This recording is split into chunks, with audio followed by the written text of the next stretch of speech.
Bismillahirrahmanirrahim. Allahumma sholli ala sayyidina Muhammadin wa ala alihi wa sahbihi ajma'in, amma ba'du. Ja'alanallahu wa iyyakum min ahlil khair wa sa'ada fid dini wad dunya wal akhirah. Amin Allahumma amin.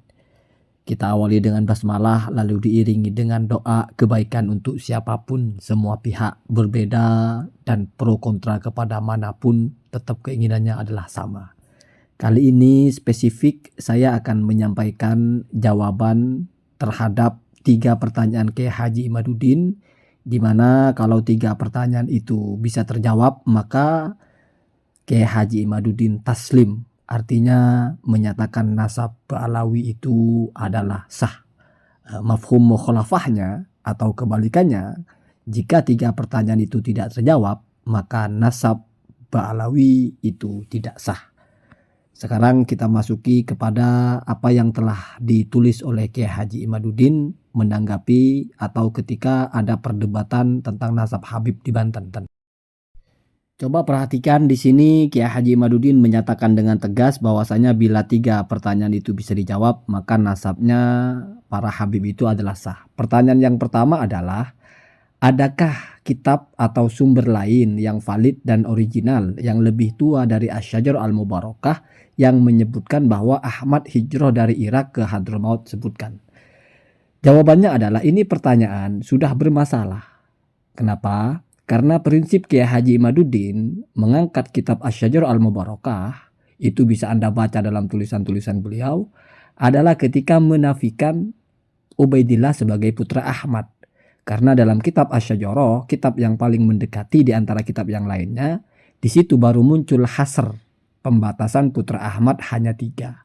Sementara kitab-kitab yang sebelumnya, dari mulai yang sezaman, misalnya kitab Tahdzibul Ansab, dan juga kitab Al-Majdi, Al-Fahri, Al-Muntaqilah, Tolabiyah, dan seterusnya, itu tidak membatasi, sehingga masih bisa ada putra Ahmad bernama Ubaidillah. Lalu muncul kitab Asy-Syajarah Al-Mubarakah menggunakan redaksi hasr, sehingga ditetapkan bahwa tidak mungkin ada putra Ahmad bernama Abdullah.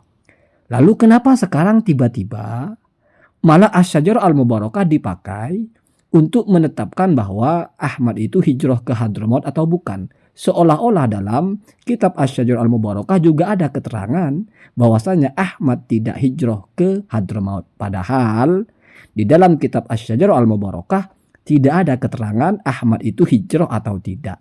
Berpegang kepada prinsip Kiai Haji Imaduddin sebelumnya, ketika dalam kitab Tahdzibul Ansab tidak menyebut Ubaidillah, tidak lalu diartikan menafikan Ubaidillah, tetapi hanya tidak menyebut, artinya masih mungkin.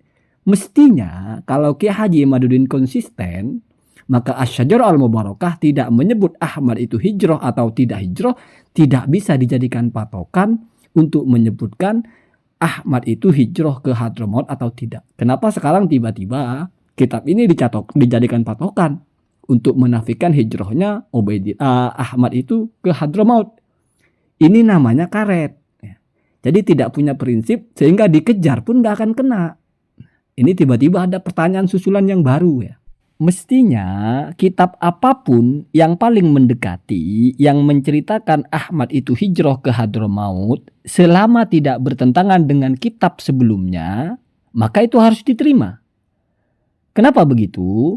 Karena Asy-Syajarah Al-Mubarakah itu juga terpaut lama dengan Ahmad itu, 240 tahun, tapi diterima karena tidak bertentangan dengan kitab sebelumnya. Tidak bertentangan dalam apa? Ketika mengatakan putra Ahmad ada 3. Karena sebelum-sebelumnya kitabnya tidak menyebutkan batasan, tapi hanya menyebutkan putra Ahmad ada yang bernama Muhammad. Maka masalah hijrah ke Hadramaut, misalnya ada kitab abad ke-9 atau ke-10, selama tidak menafikan informasi sebelumnya, artinya tidak ada informasi sebelumnya hijrah ke Hadramaut atau tidak, maka kitab yang abad 9 atau abad 10 itu harusnya diterima. Ini sudah dipakai oleh Kiai Haji Imaduddin ketika menafikan putra Isa Ar-Rumi ada yang bernama Alwi, menggunakan kitabnya Amiduddin kalau tidak salah ya, kitab Bahrul Ansab abad ke-11. Padahal bicara tentang Alwi yang itu di abad ke-5. Terpaut 600 tahun tapi masih dipakai karena tidak bertentangan dengan informasi sebelumnya. Itu namanya konsisten. Jadi tidak relevan mempertanyakan apakah ada sumber yang lebih tua dari Asy-Syajarah Al-Mubarakah tentang hijrahnya Ahmad ke Hadramaut. Begitu. Kemudian ini adalah pertanyaan yang kedua. Adakah kitab atau sumber yang valid dan original yang lebih tua dari Asy-Syajarah Al-Mubarakah yang menyatakan bahwa Ahmad bin Isa mempunyai anak bernama Ubaidillah dan mempunyai cucu bernama Alwi? Ini sudah seperti yang saya prediksikan. Ketika lolos Ubaidillah sebagai putra Ahmad, Kiai Haji Imaduddin akan menuntut lagi bahwasanya Ubaidillah punya anak bernama Alwi. Padahal kalau kita pakai standar yang awal dipakai oleh Kiai Haji Imaduddin ketika mengangkat kitab Asy-Syajarah Al-Mubarakah adalah masalah putra Ahmad hanya 3. Tidak bicara Alwi. Karena Asy-Syajarah Al-Mubarakah tidak bicara apakah Alwi itu putra Ubaidillah atau tidak. Kenapa sekarang Alwi sebagai putra Ubaidillah juga harus ada sumber yang lebih tua dari Asy-Syajarah Al-Mubarakah? Kenapa batasannya itu geser-geser? Bukankah batasan itu adalah patokan? Nah, ini kalau misalnya tanah ya, kita buat patokan sudah sepakat di sini, nanti setelah beberapa waktu digeser lagi kan bisa berantem, bisa ribut. Mestinya Kiai Haji Imaduddin itu konsisten dengan batasannya. Asy-Syajarah Al-Mubarakah hanya dipakai untuk soal apakah ada Ubaidillah sebagai putra Ahmad atau tidak. Kan begitu mestinya. Tapi ini sekarang sudah nambah lagi, yaitu Alwi sebagai putra Ubaidillah. Sekali lagi mestinya kalau menggunakan teori Kiai Haji Imaduddin ketika mengangkat kitab Asy-Syajarah Al-Mubarakah, maka masalah Alwi kita cari sumber yang paling mendekati dan tidak bertentangan. Artinya kalau sebelumnya memang tidak pernah ada yang bicara Ubaidillah punya anak bernama Alwi, maka sumber manapun yang muncul yang mengatakan Ubaidillah punya anak Alwi, itu dipakai. Mau muncul di abad 9 atau 10 atau abad berapa. Karena prinsip Kiai Haji Imaduddin menggunakan kitab Asy-Syajarah Al-Mubarakah itu hanya karena tidak bertentangan dengan kitab sebelumnya. Bukan sangat dekat karena jaraknya juga 250 tahun. Artinya sebetulnya nggak ada jarak. Bahkan pernah Kiai Haji Imaduddin itu bilang, misalnya ada abad ke-8 kitab bicara tentang putra Ahmad itu juga dipakai. Selama tidak bertentangan dengan kitab sebelumnya. Itu harus dipegang. Tidak boleh geser-geser lagi. Ini kok awalnya bicara putra Ahmad, sekarang naik lagi ke cucunya. Nanti setelah ketemu nanti Alwi harus punya anak bernama Muhammad. Digilir gitu. Wah repot kalau begitu Pak ya. Repot ya, batasannya geser-geser repot ya, bisa ribut ya. Dan ini bagian terakhir, ini bagian yang paling kocak sebetulnya dan fatal ya. Jadi kronologisnya di dalam kitab As-Suluk itu ada penyebutan yu'rafuna bi ali abi alwi atau bi ali ba alawi.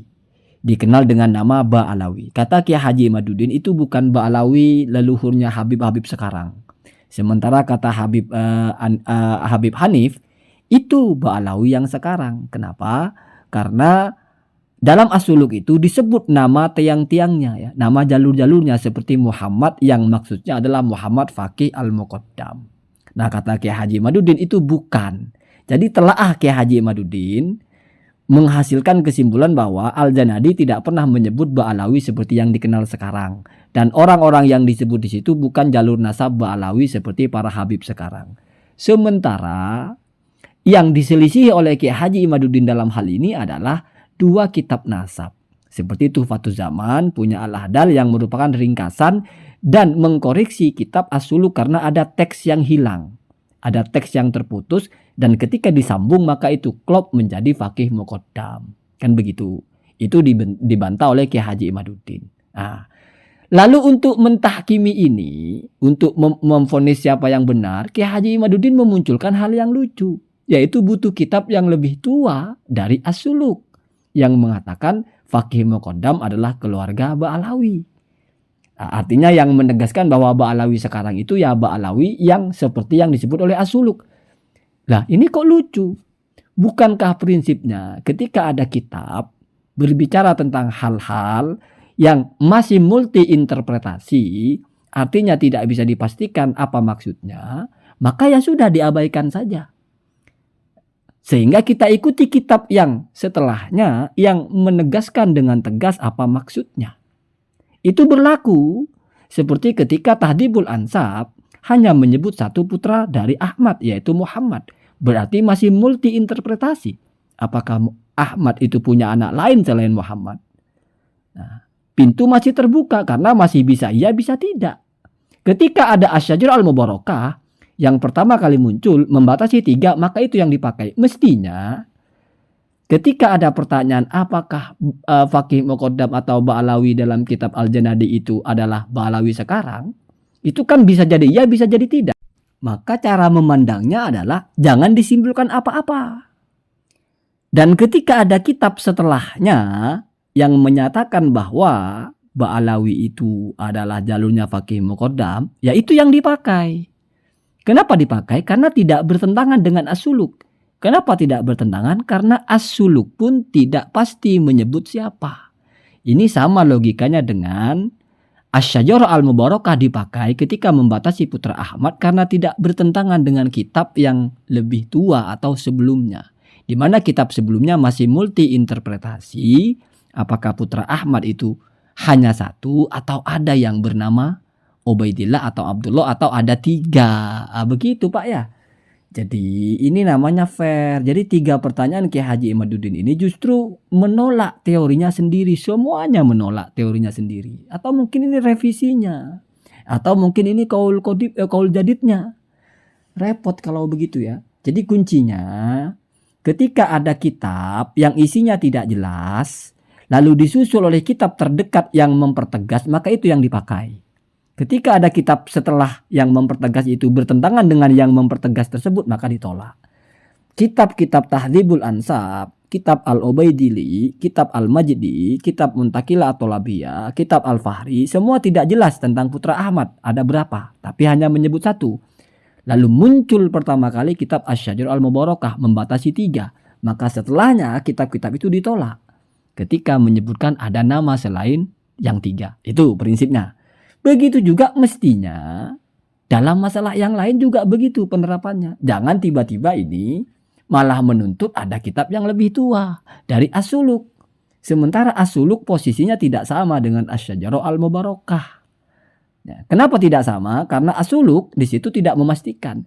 Justru as-suluk ini samanya dengan Tahdhibul Ansab, samanya dengan Muntaqilatul Labiyah. Maka yang ditunggu adalah kitab asy-syajarah al-mubarakahnya setelah as-suluk. Misalnya ada abad ke-9, abad ke-10 mengatakan bahwa Ba'alawi itu adalah Ba'alawi Faqih al-Muqaddam atau jalurnya seperti yang sekarang, Khalid Qasam, Sohib Mirdad, maka itu yang dipakai. Walaupun tidak lebih tua dari as-suluk, tapi tidak bertentangan dengan as-suluk. Kenapa tidak bertentangan? Karena as-suluknya pun tidak memastikan apa-apa, tapi menunjukkan hal-hal yang multi interpretasi. Itu namanya kitab setelahnya menafsirkan kitab sebelumnya atau melengkapi informasinya. Kira-kira begitu. Saya belum masuk kepada perdebatan atau menilai jawaban dari tim Pro Ba'alawi. Ini saya masih menjawab secara pribadi ya. Ya sebagai ulasan saja. Allahumma hadina ada sabil.